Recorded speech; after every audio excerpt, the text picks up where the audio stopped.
Ada mimpi dalam kondisi kita sadar, ada intuisi yang hadir dalam kondisi kita bermimpi. Oke. Makanya ada yang seven consciousness itu. Ada deep sleep consciousness, ada orang mengalami kesadaran walaupun dia dalam kondisi mimpi yang dalam, dia sadar dirinya tidur lelap gitu.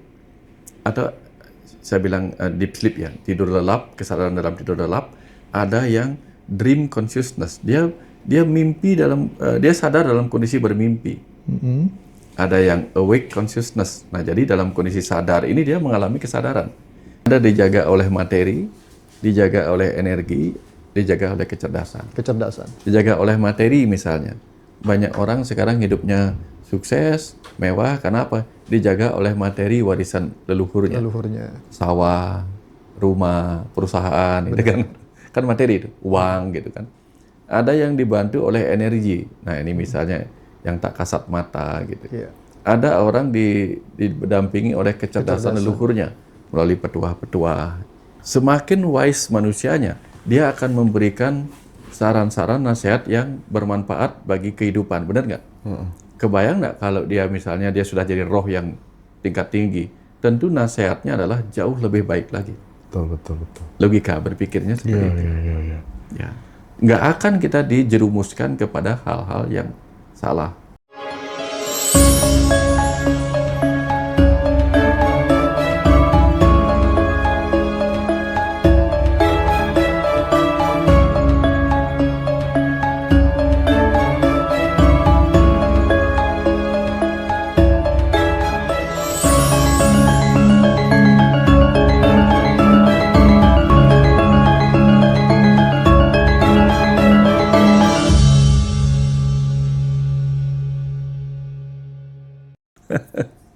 Iya. Oh iya Pak. Ya. Ini kan kita kan sering susah membedakan Pak antara kadang kan di benak kita ini apa Mas? Apakah ini itu sebuah intuisi ataukah sebuah imajinasi? Itu kan kita nggak tahu. Nah, cara membedakan dua hal tersebut itu seperti apa Pak? Kalau imajinasi kan datang dari pikiran sadar kita yang mencoba menghayalkan sesuatu. Mengimajinasikan. Jadi dia datang dari pikiran sadar. Itu kalau imajinasi. Nah, kalau intuisi, dia nggak dipikirin, tahu-tahu muncul sesuatu. Muncul seperti insight.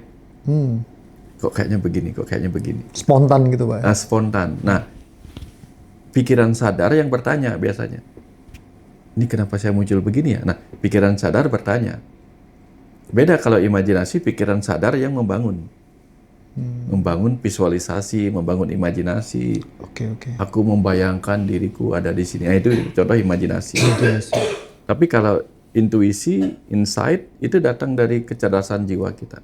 Oke. Ya, pikiran sadar menangkap itu, kemudian aku tadi ngapain begini ya? Gitu.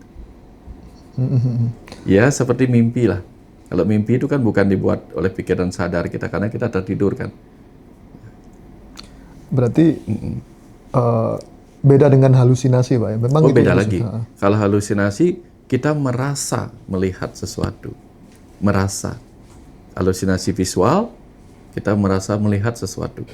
Halusinasi auditorik namanya, kita merasa mendengar sesuatu. Tapi orang lain nggak dengar.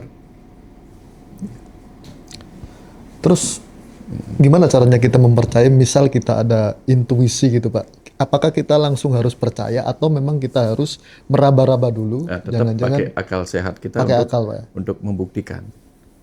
Pegang itu intuisi sebagai sebuah informasi yang datang entah dari mana, tapi mungkin datang dari jiwa kita. Tapi itu kemudian jadikan manfaat. Nah, contoh misalnya ini, ketika Newton duduk di bawah pohon apel, dia terinspirasi oleh sebuah insight tentang gravitasi. Ketika Archimedes berendam di bak mandi, sabunnya jatuh, di situ dia ketemu sebuah ilmu tentang hukum Archimedes, hukum tekanan air. Ya. Nah, atau mungkin seperti Helias Hoy. Helias Hoy ketika tidur, dia bermimpi ditangkap oleh penduduk pedalaman untuk dijadikan korban. Dan ketika dia mau ditusuk dengan tombak, dia melihat ujung tombak yang tajam itu ada lubangnya. Dan tiba-tiba dia terbangun. Itu sebuah solusi ternyata ketika dia ingin menciptakan sebuah mesin jarit. Karena kalau mesin jarit, jarumnya tetap dipangkal, nggak bisa masuk benangnya. Tapi dia menciptakan jarum yang ujungnya itu yang tajam ada lubangnya. Persis seperti mimpi yang dia lihat. Itu contoh bagaimana insight, intuisi yang datang lewat mimpi dipakai oleh orang itu untuk membangun kehidupan. Berarti intuisi itu bisa dikaitkan dengan mimpi juga, Pak ya? Bisa. Jadi ada mimpi dalam kondisi kita sadar, ada intuisi yang hadir dalam kondisi kita bermimpi. Oke. Makanya ada yang seven consciousness itu. Ada deep sleep consciousness, ada orang mengalami kesadaran walaupun dia dalam kondisi mimpi yang dalam, dia sadar dirinya tidur lelap gitu. Atau saya bilang deep sleep ya, tidur lelap, kesadaran dalam tidur lelap. Ada yang dream consciousness, dia mimpi dalam dia sadar dalam kondisi bermimpi. Ada yang awake consciousness. Nah, jadi dalam kondisi sadar ini dia mengalami kesadaran. Sadar pada apa yang kata orang, sadar dirinya ditipu, sadar dirinya diiming-imingi, itu dalam kondisi sadar. Tapi kan ada banyak orang yang dalam kondisi sadar nggak sadar dirinya mau ditipu. Iya. Misalnya nih, ditelepon sama penipu, kemudian mau dikirimin uang, lalu dia transfer, tiba-tiba yang hilang uangnya gitu. Dia dalam kondisi sadar tetapi tertipu. Tapi ada orang yang dalam kondisi mimpi pun dia mengalami kesadaran. Dia sadar tentang mimpinya. Dia sadar ada sesuatu dalam mimpi itu. Itu contoh. Berarti bisa dibenarkan ketika kita bermimpi dan mimpi itu sering membawa pesan, itu bisa sangat terjadi, Pak ya? Bisa. Karena mimpi ada dua jenis kan. Ada mimpi yang datang dari batin bawah sadar. Sering disebut bunga tidur. Bunga tidur.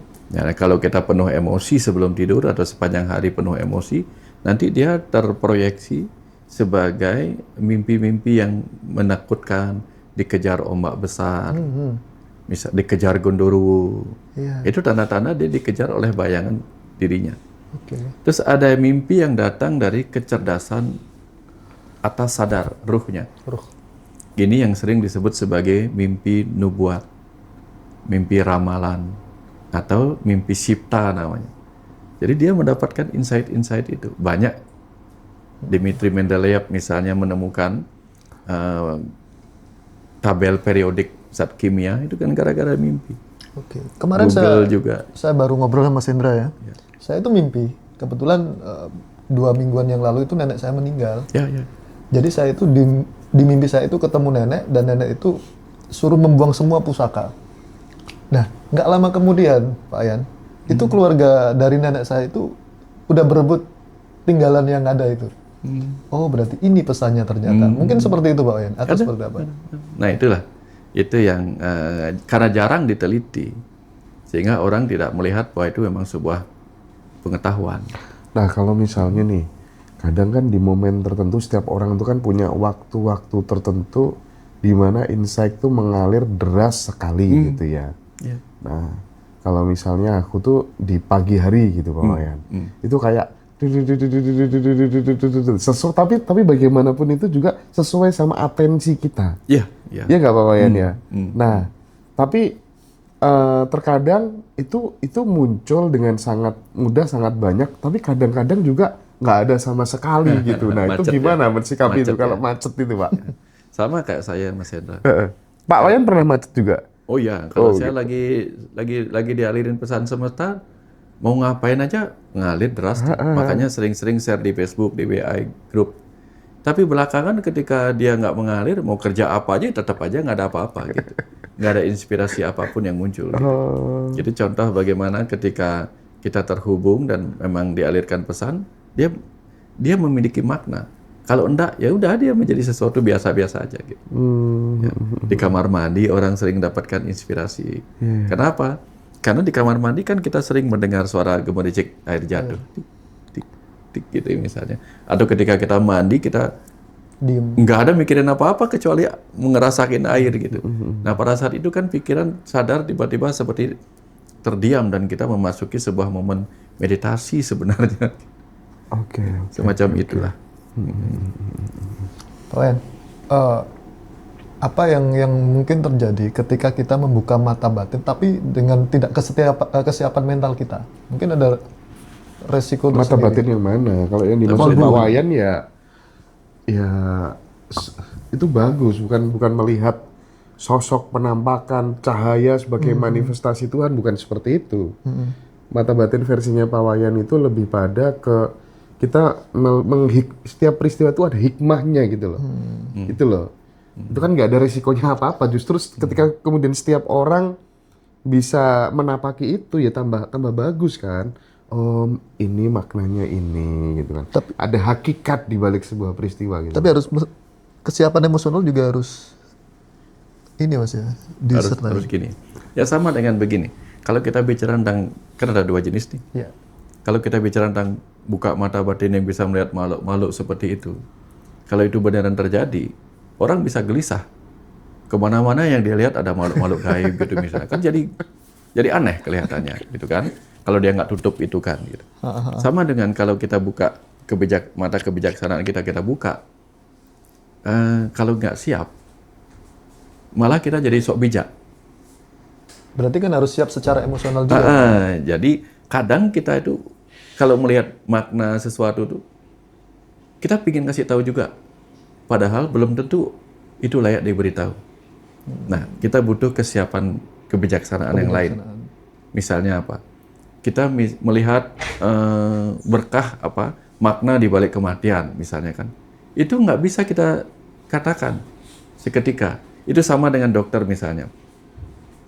Dokter kan mengetahui bahwa prognose pasien yang ditangani itu sudah nggak baik. Mungkin akan bertahan seminggu 2 minggu lagi gitu misalnya kan. Kan tidak serta-merta kita bisa sembarangan ngasih tahu pasien. Menurut saya 1-2 minggu lagi udah meninggal lah ini. Kan nggak bisa kita ngomong begitu. Tetap kita harus punya wisdom. Sama. Apapun yang kita miliki, kita harus jaga apa yang kita tahu untuk diri kita.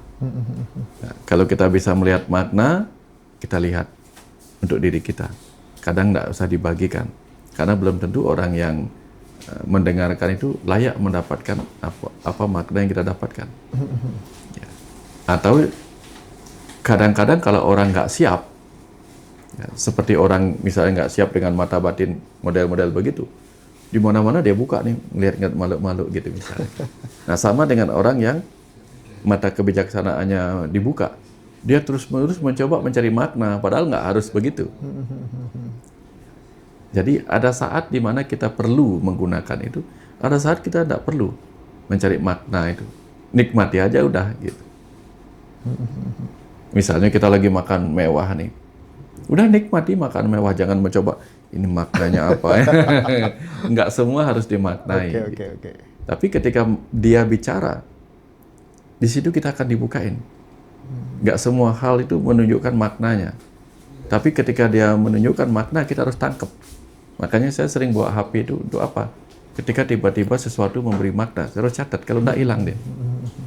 Nggak bisa dicari lagi nih. Tadi saya ngelihat ini maknanya apa? Nggak bisa.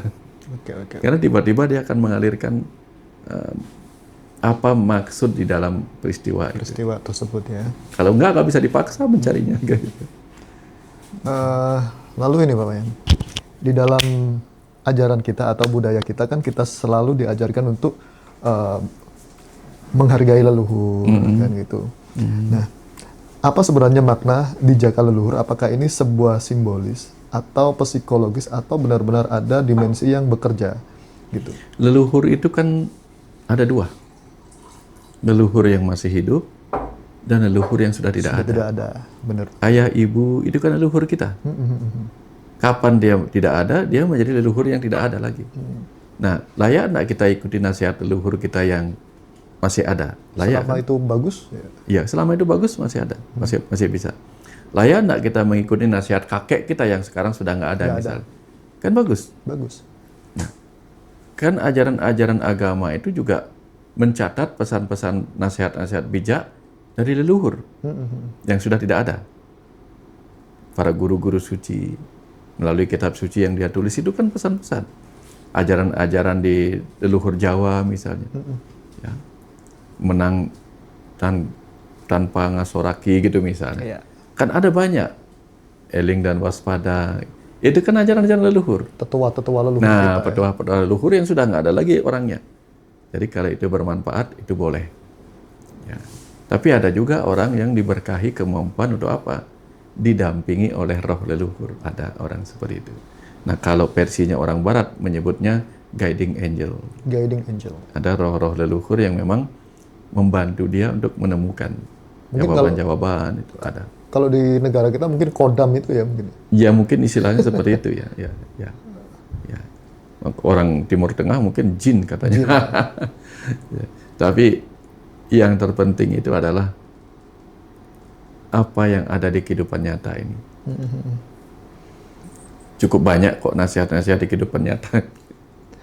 Berarti sangat mungkin ya kita dijaga, mungkin tidak secara energi, mungkin secara petuah-petuah itu tadi ya. Itu mungkin yang menjadi energi positif. Ada dijaga oleh materi, dijaga oleh energi, dijaga oleh kecerdasan. Dijaga oleh materi misalnya. Banyak orang sekarang hidupnya sukses, mewah, karena apa? Dijaga oleh materi warisan leluhurnya. Sawah, rumah, perusahaan, itu kan materi itu, uang gitu kan. Ada yang dibantu oleh energi. Nah, ini misalnya yang tak kasat mata gitu. Ada orang didampingi oleh kecerdasan leluhurnya melalui petuah-petuah, entah yang tertulis atau tak tertulis. Itu contohnya. Mungkin menurut Pak Wayan ada tanda paling halus tapi nyata bahwa seseorang seperti dibimbing atau dilindungi dalam hidupnya oleh mungkin leluhur-leluhurnya gitu. Biasanya orang-orang seperti itu tuh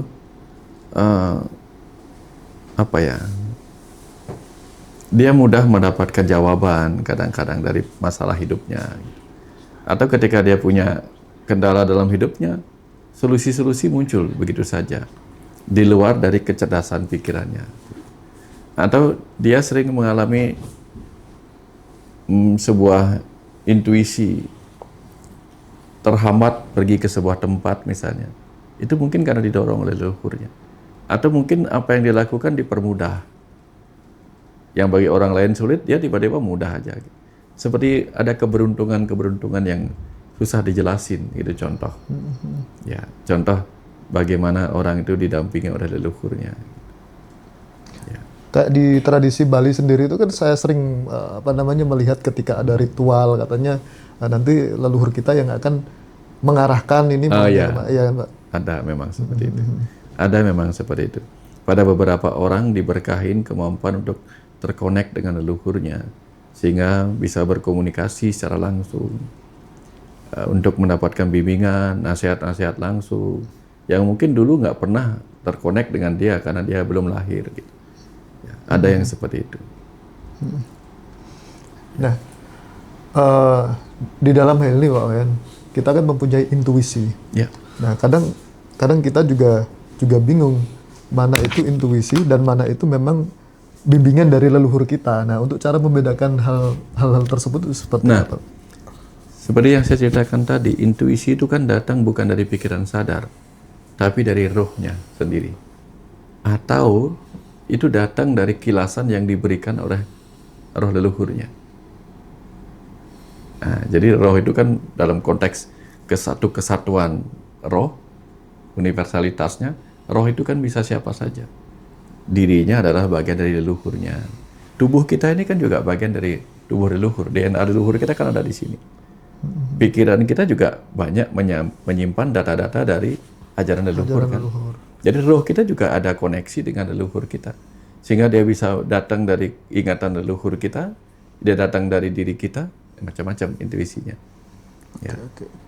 Yang jelas, ketika kita tidak tahu secara sadar, tak tahu dari mana datangnya ini, udahlah, anggap itu memang bukan dari pikiran sadar dan itu adalah intuisi.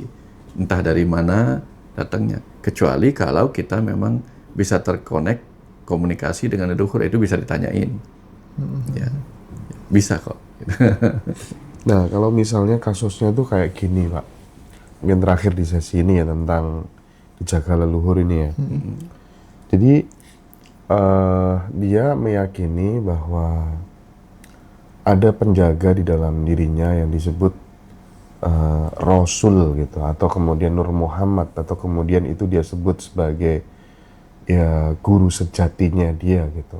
Dan guru sejati itu sering memerintahkan sesuatu yang pokoknya kamu harus segera tinggalkan duniawi gitu. Mau istri, mau apa, semuanya harus kemudian kamu tinggalkan. Kalau nggak gitu kamu hancur.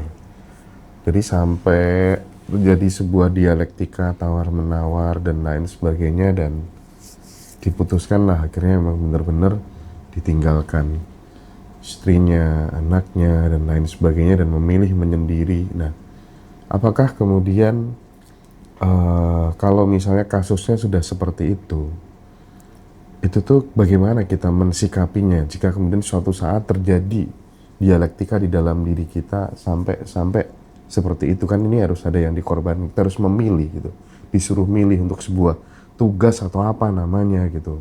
Gimana Pak? Ya, yang pertama di luar negeri itu Mas Anand, ada yang disebut dengan roh penyaru. Roh penyaru itu bisa menyaru menjadi roh leluhur kita, para dewa dan sebagainya. Roh penyaru namanya. Dalam buku Speak with Dead. Jadi hati-hati. Di Bali juga ada yang sering disebut dengan ngiring, Mas. Ngiring itu artinya apa? Ada roh-roh mengikuti ya? Ada roh-roh pembimbing yang menganggap dirinya dewa dan sebagainya. Bisa disuruh begini, begitu dan sebagainya. Yang paling penting adalah gunakan akal logika untuk hati-hati. Contoh nih Mas Hendra.